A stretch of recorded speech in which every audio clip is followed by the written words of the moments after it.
Viewers welcome to metro style. வீடியோக்குள்ள போறதுக்கு முன்னாடி மெட்ரா ஸ்டைலை சப்ஸ்கிரைப் பண்ணாதவங்க சப்ஸ்கிரைப் பண்ணிட்டு கொஞ்சம் சப்போர்ட் பண்ணுங்க. வாங்க வீடியோக்குள்ள போகலாமா? கார்த்தி ரேவதி சீரியல்ல என்ன நடந்துட்டு இருக்குன்னு பார்க்கலாமா? கார்த்திக்கு ஒருத்தர் கால் பண்றாருப்பா. யாருன்னு பார்த்தா நம்ம முருகன் தான் கால் பண்றாரு. கார்த்தி ஆதாரம் உங்களே தேடி வருதே. கார்த்தி வந்து நீங்க யார் பேசுறது அப்படின்னு கேட்ட உடனே நான் தான் சார் முருகன் பேசுறேன் அப்படின்னு சொல்றாரு. உடனே கார்த்திக்கு இது கேட்டு அதிர்ச்சி ஆடுறாரு. என்னது முருகனா, எங்க இருக்க நீ, எங்க இருந்து பேசிட்டு இருக்க அப்படின்னு சொல்லி கேட்ட உடனே சார் நான் வந்து உங்ககிட்ட இருந்து தப்பிச்சு போயிட்டு இருக்கும் போது ஒருத்தர் என்ன காப்பாத்துறேன் அப்படின்னு சொல்லிட்டு குடோன்ல இவ்வளவு நாள் அடைச்சு வச்சுட்டு இவ்வளவு நாள் வெளியே விடாம இருந்தான் சார். இப்பதான் அவன் கிட்ட இருந்து எஸ்கேப் ஆகி நான் வந்திருக்கேன். அப்படியா, என்ன சொல்லிட்டு இருக்க நீ? யார் அது, யார் இவ்வளவு நாளும் உன்னை அடைச்சு வச்சிருந்தா அப்படின்னு சொல்லி கேட்ட உடனே சிவனாண்டின்னு பேரு சொல்றாங்க. சிவனாண்டியா அப்படின்னு சொல்லி ஒரு பக்கம் கார்த்தி கேட்க, ஆமா சார் அவர் தான் என்னோட கதையை முடிக்கிறதுக்காக வந்துட்டு இருக்காரு. அது மட்டும் இல்லாம என்னோட கதையை முடிச்சு உங்க மேல பழைய தூக்கி போடலான்னு ஒரு பிளான் வச்சிருக்காங்க சார். அதை தெரிஞ்சுக்கிட்டு நான் அங்க இருந்து எஸ்கேப் ஆகி வந்துட்டேன் சார் அப்படின்னு சொல்லி கார்த்தி கிட்ட கேட்டுட்டு இருக்காங்க. உடனே கார்த்தி வந்து சரி நீ பயப்படாதே, இப்ப நீ எங்க இருக்க அப்படின்னு சொன்ன உடனே நம்ம முருகன் வந்து ஒரு இடத்த சொல்றாரு. நான் இந்த மாதிரி ஒரு இடத்துல இருக்க சார் அப்படின்னு சொன்ன உடனே நம்ம கார்த்தியும் சரி நீ எங்கேயுமே போயிடாத, அந்த இடத்துல இரு, நான் வந்துடுறேன் அப்படின்னு சொல்லிட்டு முருகனை காப்பாத்துறதுக்காக நம்ம கார்த்தி வேகமா போயிட்டு இருக்காரு.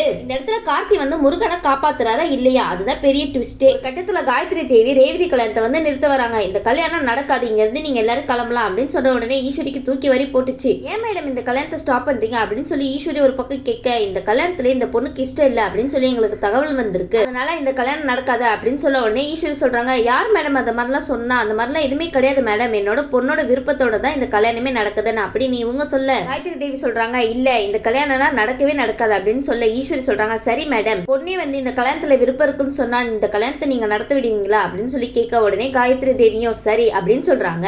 பாரு ரேவதி, உன்னோட கல்யாணத்துல உனக்கு இஷ்டம் இருக்கா இல்லையான்னு கேட்பாங்க, நீ இஷ்டம் இருக்குன்னு தான் சொல்லணும். நீ மாறா இஷ்டம் இல்ல அப்படின்னு சொன்னேன்னு வச்சுக்கோங்க, ஏற்கனவே உனக்கு சொன்னதான் என்னோட உயிரை நான் விட்டுருவேன் சரியா அப்படின்னு சொல்லி கூட்டிட்டு வராங்கப்பா நம்ம ரேவதிய. ஆனா ரேவதி ஒரு கட்டத்துல ஏமா இந்த மாதிரிலாம் நீங்க பேசுறீங்க, எப்ப பாரு இதே சொல்லி என்ன மிரட்டுறீங்களே அப்படின்னு கேட்க, ஆமா இது என்னோட கௌரவ பிரச்சனை, என்னோட கௌரவத்தை காப்பாத்துறதுக்காக நான் எந்த எல்லைக்கு வேணாலும் போகுவேன் அப்படின்னு சொல்லி சொல்றாங்க. நான் உயிரோட இருக்கணுமா இல்லையான்னு நீதான் முடிவு பண்ணணும், அப்படி இல்லைன்னா அவங்க என்ன அரெஸ்ட் பண்ணி கூட்டிட்டு போயிட்டே இருப்பாங்க, உங்க அம்மா ஜெயிலுக்கு போறது உனக்கு விருப்பமா சொல்லு அப்படின்னு சொல்லிட்டு என்னென்னவோ பேசி நம்ம ரேவதியோட மனசை கலைச்சிட்டு இருக்காங்கப்பா ஈஸ்வரி. அது மட்டும் இல்லாம உங்க பொண்ணுக்கு பிடிக்காத கல்யாணத்தை ஃபோர்ஸ் பண்ணி கல்யாணம் பண்றீங்களா அப்படின்னு சொல்லிட்டு இந்த சாக்க வச்சே என்ன வந்து ஜெயிலுக்கு கூட்டிட்டு போயிடுவாங்க. பரவாயில்லையா, அதுக்கப்புறம் உன்னோட முடிவுமா, உன்னோட இஷ்டம் தான், இதுக்கப்புறம் நீ என்ன சொல்லணும் என்ன சொல்லக்கூடாதுன்னு நீ தான் முடிவு எடுக்கணும் புரியுதா அப்படின்னு சொல்லிட்டு இருக்காங்க. நான் சொன்னது உனக்கு புரிஞ்சிருக்கும்னு நினைக்கிற ரேவதி, சரி வா அப்படின்னு சொல்லிட்டு காயத்ரி தேவி முன்னாடி நம்ம ரேவதி நிக்க வைக்கிறாங்க. காயத்ரி தேவியும் சொல்லுமா இந்த கல்யாணத்துல உனக்கு விருப்பம் இருக்கா இல்லையா அப்படின்னு சொல்லி கேட்ட உடனே,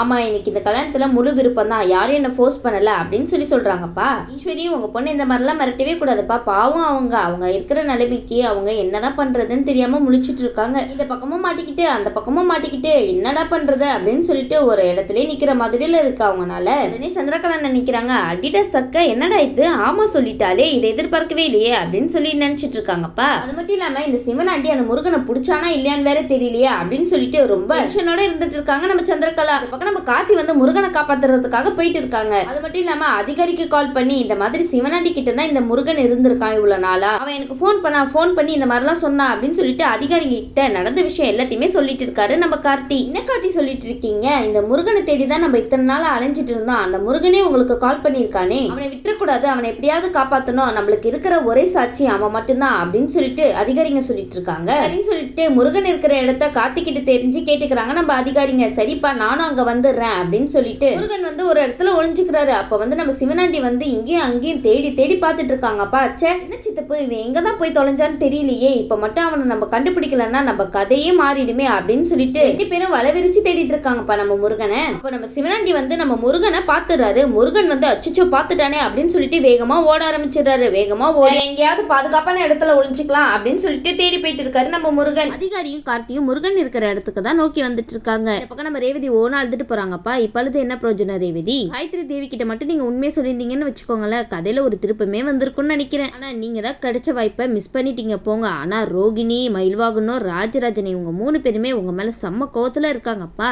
ராஜராஜன் சொல்றாங்க, எனக்கு ஏற்கனவே தெரிஞ்ச தெரிஞ்ச பதில் தான். அவ அவங்க அம்மாக்கு பயந்துட்டு இந்த மாதிரி பதில் சொல்லுவான்னு நான் ஏற்கனவே எதிர்பார்த்ததுதான். அதே மாதிரி தான் அவ பண்ணிருக்கா. ஆனா கடைசி நிமிஷத்துலயாவது அவ வாழ்க்கையில ஏதாவது திருப்ப வரும்னு நினைச்சுதான் அவகிட்ட போய் இந்த மாதிரிலாம் நம்ம சொன்னோம். ஆனா அவ அந்த வாய்ப்பையும் தவற விட்டுட்டா. இதுக்கப்புறம் என்ன பண்றதுன்னு நம்மளுக்கே புரியலையே அப்படின்னு சொல்லிட்டு எல்லாருமே பேசிட்டு இருக்காங்க. ஆமா ராஜராஜன், ஏதாவது பண்ணிருக்கலாம். அவங்க பேசாம காயத்ரி தேவி கிட்ட உண்மையை சொல்லியிருந்தாலே எல்லா பிரச்சனையும் இதோட முடிஞ்சிருக்கும். ஆனா நம்ம சாமுண்டீஸ்வரி சரியான கில்லாடி தான்ப்பா. அவங்க நினைச்சதை நடத்தி காமிச்சிடுறாங்க. எப்படியோ ரோகிணி கேக்குறாங்க, இங்க பாரு ரேவதி, நீ எதுக்காக இந்த மாதிரி ஒரு பதில சொன்னேன்னு எனக்கு நல்லாவே தெரியும். அம்மா வந்து உன்னை மிரட்டி வச்சிருக்காங்க, அதனால தானே இந்த மாதிரி ஒரு பதில சொன்னேன் அப்படின்னு சொல்லி அவங்க ஒரு பக்கம் கேட்டுட்டு இருக்காங்க. ஆனா நம்ம ராஜராஜன் செம்ம கோவத்துல இருக்காங்கப்பா. நம்ம ஈஸ்வரி மேல இவளுக்கு எவ்வளவு சொன்னாலும் புத்தியே வர மாட்டேங்குது. அவளோட சுயநலத்துக்காக எல்லாரோட வாழ்க்கையிலையும் விளையாண்டுட்டு இருக்கா. நம்ம மாப்பிள்ள கார்த்தியை பழி வாங்குறதுக்காக அவ இப்படியே ஒரு முடிவை எடுப்பா. தன்னோட பொண்ணோட வாழ்க்கையை கெடுக்கிறாளே, இவெல்லாம் என்ன ஒரு அம்மா அப்படின்னு சொல்லிட்டு ராஜராஜன் ரொம்ப கோவப்பட்டுட்டு இருக்காங்க. உடனே ஈஸ்வரி வந்து காயத்ரி தேவி கிட்ட கேக்குறாங்க, என்ன மேடம் இப்போ ஓகேவா? என் பொண்ணே வாயை திறந்து சொல்லிட்டு அவளோட முடிவை. எனக்கு பிடிக்காதவங்க நிறைய பேர் இருக்காங்க. அவங்க யாராவது உங்ககிட்ட வந்து இந்த மாதிரிலாம் சொல்லியிருக்கலாம். ஆனா இந்த கல்யாணம் எல்லாரோட விருப்பத்தோட தான் நடக்குது மேடம். இப்போ நீங்க இங்க இருந்து கிளம்பலாம் அப்படின்னு சொல்லிட்டு அசால்ட்டா பேசுறாங்கப்பா நம்ம ஈஸ்வரி. ஆனா ஈஸ்வரி இவ்வளவு சொல்லி கூட நம்ம காயத்ரி மேடம் கேட்கவே இல்லை பாத்தீங்களா? ரேவதி கிட்ட மறுபடியும் கேக்குறாங்க, இங்க பாரு ரேவதி, கடைசியா உங்ககிட்ட ஒரு தடவை கேக்குறேன், நீ வந்து யாருக்கும் பயப்பட வேணாம், நான் இருக்கேன் உனக்கு, உன்னோட வாழ்க்கையை நான் காப்பாத்தி தரமா அப்படின்னு சொன்ன உடனே நம்ம ரேவதி வந்து மறுபடியும் யோசிச்சு, இல்ல மேடம் எனக்கு இந்த கல்யாணத்துல சம்பந்தம் தான்,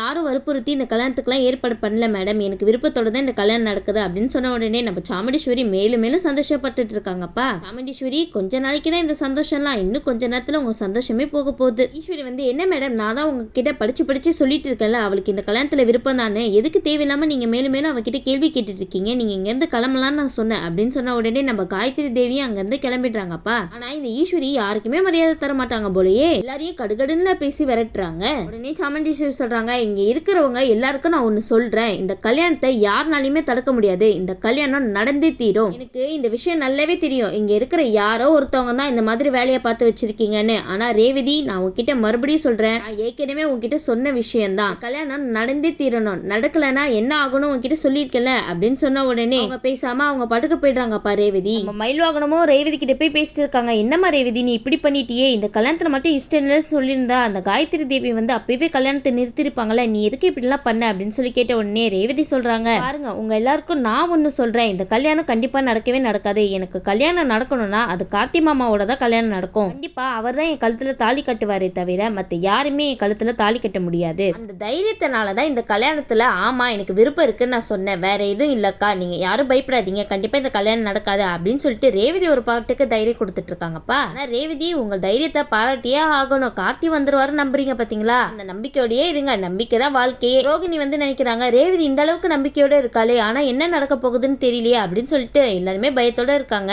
பக்கம் நம்ம கார்த்தி வந்து வேகமா காரை ஓட்டிட்டு வந்து முருகன் இருக்கிற இடத்த பார்த்தா உயிர் போற நிலைமையில இருக்கு. உடனே கார்த்தி வந்து பதறிட்டு ஓடி வந்து, முருகா என்னாச்சு முருகா உனக்கு அப்படின்னு சொல்லிட்டு அவங்களை கேட்டுட்டு இருக்காங்க.